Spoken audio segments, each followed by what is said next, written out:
पाकिस्तान की लगातार चौथी हार जनूबी अफ्रीका के खिलाफ सनसनीखेज मुकाबले के बाद 1 विकेट से शिकस्त। आखिरी लम्हात में पाकिस्तान को 1 विकेट और जनूबी अफ्रीका को 11 रन दरकार थे। महाराज और शमसी ने प्रेशर गेम में विकेट बचाकर जनूबी अफ्रीका को जीत दिलवाई। 5 रन चाहिए थे तो नवाज को लाया गया, लेकिन नवाज ने फिर मैच न बचाया। चौका खाकर जीत झोली में डाल दी। मिडिल ओवर में भी पाकिस्तानी बॉलर्स ने खूब रन लुटाए, जो आखिर में प्रोटियाज के काम आए। जनूबी अफ्रीका 24 साल बाद वर्ल्ड कप में पाकिस्तान को शिकस्त देने में कामयाब हुआ। तबरीर शमसी मैच के बेहतरीन खिलाड़ी करार पाए।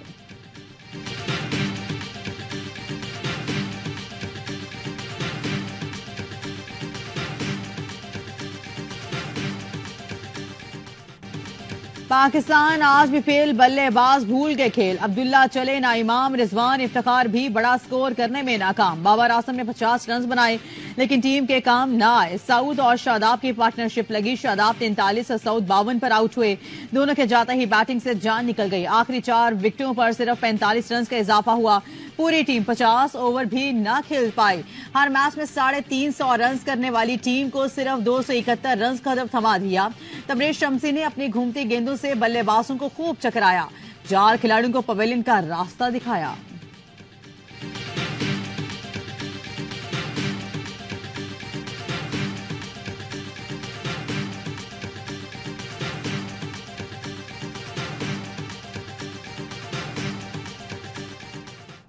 एम्पायर शमसी के आउट देता तो नतीजा कुछ और होता। DRS हमारे हाथ में नहीं। कौमी टीम के कप्तान बाबर आजम शिकस्त पर मायूस।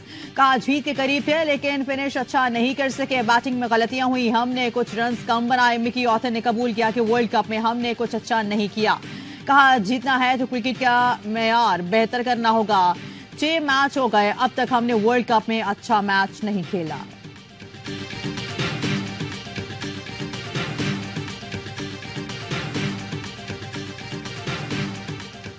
इतना लंबा जाना नहीं चाहिए था। ये मैच तो पाकिस्तान टीम को मेरे ख्याल से मैंने कहा ना 15-20 रन से जीत जाना चाहिए था, लेकिन शुरू में बॉलिंग अच्छी नहीं की। एडम माकरम को सारी शॉर्ट ऑफ लेफ्ट बॉलिंग की है, लाइन पे बॉलिंग नहीं की।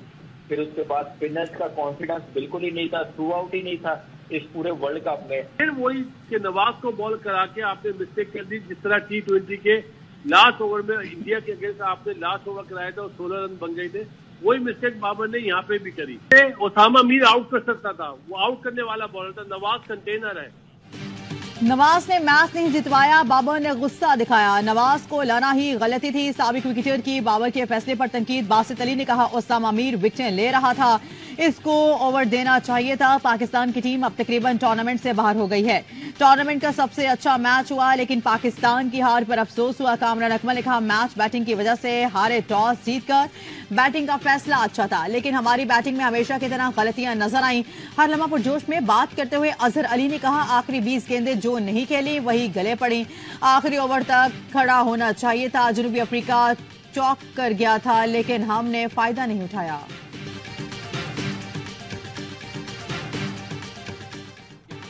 मुल्क में आम इंतखाबात 28 जनवरी 2024 को कराने की तजवीज। जराये के मुताबिक इलेक्शन कमीशन में पोलिंग के लिए इतवार का दिन मुकर्रर करने पर मुशावरत। इंतखाबी शेड्यूल के हवाले से सुप्रीम कोर्ट को आगाह किया जाएगा।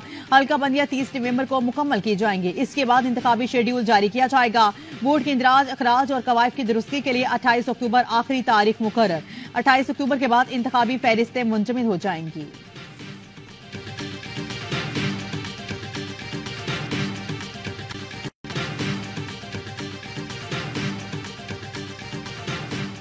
साइबर केस में चेयरमैन PTI की दोनों दरख्वास्तें मुस्तरद। इस्लामाबाद हाई कोर्ट ने जमानत और मुकदमा खारिज करने की दरख्वास्तें मुस्तरद कर दी। अदालत ने तफसीली फैसले में लिखा बादुल नजर में केस पर ऑफिशियल सीक्रेट एक्ट का इतलाक होता है।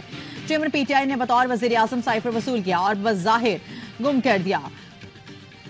प्रोसिक्यूशन के मुताबिक चेयरमैन PTI ने साइफर के मंदरजात को ट्विस्ट करके सियासी मकासद के लिए इस्तेमाल किया। बिला शक व शुबा चेयरमैन PTI के खिलाफ दस्तावेजी सबूत मौजूद हैं। संगीन नौयत के इल्जामात पर जमानत नहीं बनती। शरीक मुलजिम की वजह से खराज मुकदमे का हुक्म नहीं दिया जा सकता।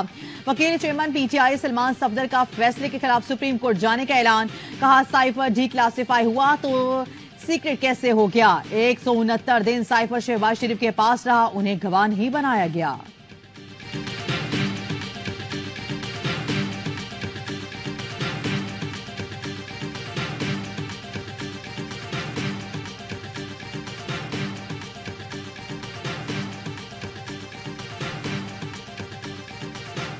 9 मई वाकयात पर रावलपिंडी पुलिस को चेयरमैन पीटीआई और शाहमुद से इडियाला जेल में तफ्तीश की इजाजत मिल गई। रावलपिंडी पुलिस के ऑफिसर साइफर केस की समाअत करने वाले खुसूसी अदालत में पेश हुए। इडियाला जेल में तफ्तीश की इजाजत मांगी। जज ने पूछा क्या पहले चेयरमैन पीटीआई शाहमुद कुरैशी को शामिल तफ्तीश किया गया। पुलिस ऑफिसर ने कहा दोनों को शामिल तफ्तीश नहीं किया। शरीक मुल्जिमान के बयानात पर शामिल तफ्तीश करना है। जज ने मुकदमात का जायजा लेने के बाद 9 मई के वाकयात पर जेल में तफ्तीश की इजाजत दे दी। गुजरांवाला पुलिस के तफ्तीशी ऑफिसर की दरख्वास्त मुस्तरद। चेयरमैन पीटीआई से तफ्तीश की दरख्वास्त मुस्तरद। आपको यकीन ही नहीं चेयरमैन पीटीआई वक़्वा में शामिल हैं भी या नहीं। जज अबुल हसनान जुल्करनैन के रिमार्क्स। मुल्क छोड़ने पर कभी आमादा नहीं होगा। जो कुछ हो रहा है वो लंदन मुआहदे का नतीजा है। लंदन मुआहदा करप्ट मुजरिम के साथ तय पाया। चेयरमैन पीटीआई का अहले खाना के जरिए कौम को पैगाम। साबिक वज़ीर आज़म ने कहा इंतखाबात के बाद तक जेल में रखने के लिए मुझ पर जाली मुकदमात बनाए गए। बंद कमरों में तैयार साजिशों के खिलाफ जोर पकड़ती मुज़ाहिमत उन्हें खौफजदा करती है। कभी इम्कान है जेल में मेरी जान लेने की कोशिश की जाएगी। जब भी इंतखाबात का मौका आए तंजीमी जिम्मेदारान भरपूर इंतखाबी मुहिम चलाएं।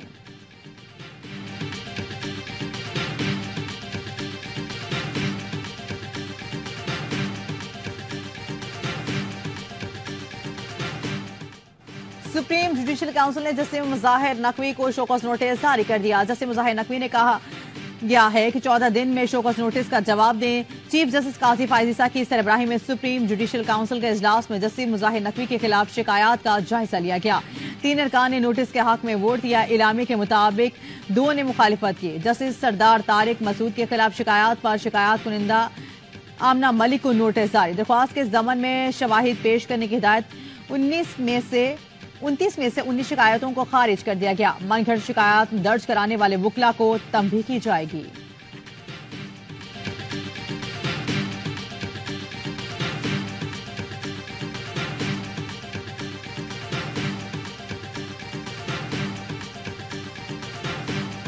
खैबर पख्तूनख्वा में दहशतगर्दी के 2 वाकयात। ISPR के मुताबिक खैबर के इलाके तीरा में ऑपरेशन के दौरान फायरिंग के तबादले में 1 दहशतगर्द हलाक, 2 दहशतगर्द जख्मी हालत में गिरफ्तार।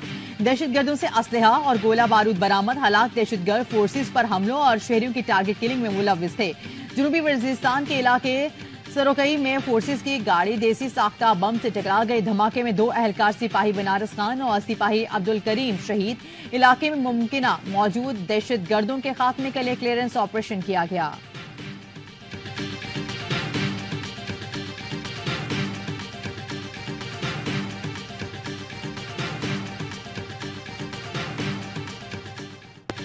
गजा पर इस्राएली हमलों में तेजी। शदीद बमबारी के साथ जमीनी कार्रवाई का भी आगाज कर दिया। शुमाली गजा में तोपखानों से गोले बरसाए जा रहे हैं। जमीनी कार्रवाई से पहले मवासलाती निजाम बंद कर दिया गया। हिलाल अमर के मुताबिक गजा में मवासलाती ब्लैक आउट होने के बाद टीमों से राब्ता मुनक़ता हो गया। इस्राएली हमलों में शहदा की तादाद 7,326 हो गई। इसराइल ने वहशियाना बमबारी से 772 खानदानों का नामो निशान मिटा दिया। अक़वाम मुत्तहिदा का कहना है गजा में कोई मकाम महफूज नहीं। गजा के बच्चों का हर दिन गम, तकलीफ और अजियत में गुजर रहा है। एक बच्चे ने बताया वो खाना खा रहे थे कि इसराइल ने बमबारी कर दी। इसके घर के सब लोग शहीद हो गए। एक बच्ची अपनी मां की मैयत के साथ मामा मम्मा पुकारती चलती रही।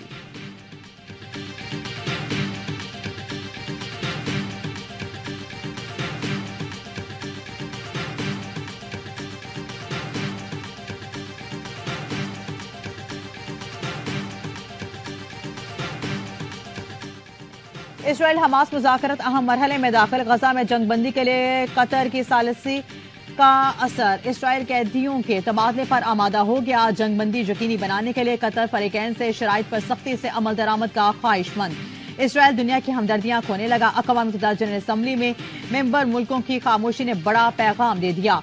फलस्तीनी सफीर ने अपनी तकरीर खत्म की तो मेंबरान ने तालियां बजाकर मौक़िफ़ की तायीद की। इसराइल सफीर ने तकरीर खत्म की तो मुकम्मल खामोशी रही। अरब पार्लियामेंट का भी हंगामी इजलास। अरब पार्लियामान ने गजा में फलस्तीनियों की नस्ल कुशी पर आलमी बरादरी की खामोशी शर्मनाक करार दे दी।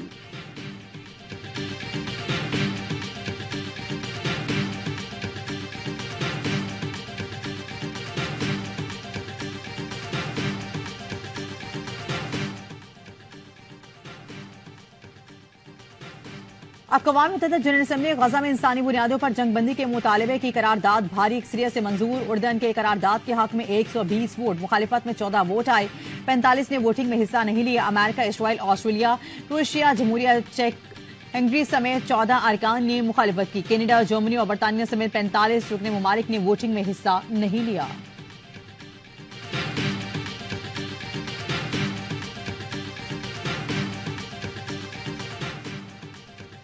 और एफआई ने कमर जावेद बाजवा के समधी साबिर हमीद मिट्टू के खिलाफ अदम शवाहिद पर इंक्वायरी बंद कर दी। साबिर मिट्टू के टैक्स प्रॉपर्टी और दीगर दस्तावेजात की दुरुस्तगी को तस्लीम किया गया। क्लियरेंस लेटर जारी। मुखालिफिन के इल्जामात के शवाहिद न होने पर बिजनेसमैन साबिर मिट्टू की इंक्वायरी बंद की गई। साबिर मिट्टू इंक्वायरी में एफआईए दफ्तर में पेश होते रहे और सबूत पेश किए। एफआईए के मुताबिक साबिर मिट्टू ने टैक्स गोशवारों, मुल्क और बैरून मुल्क प्रॉपर्टी और इमलाक के दस्तावेजात एफआईए को फराहम की। साबिर मिट्टू के पास हर ट्रांजैक्शन और लेन देन की दस्तावेजात मौजूद हैं।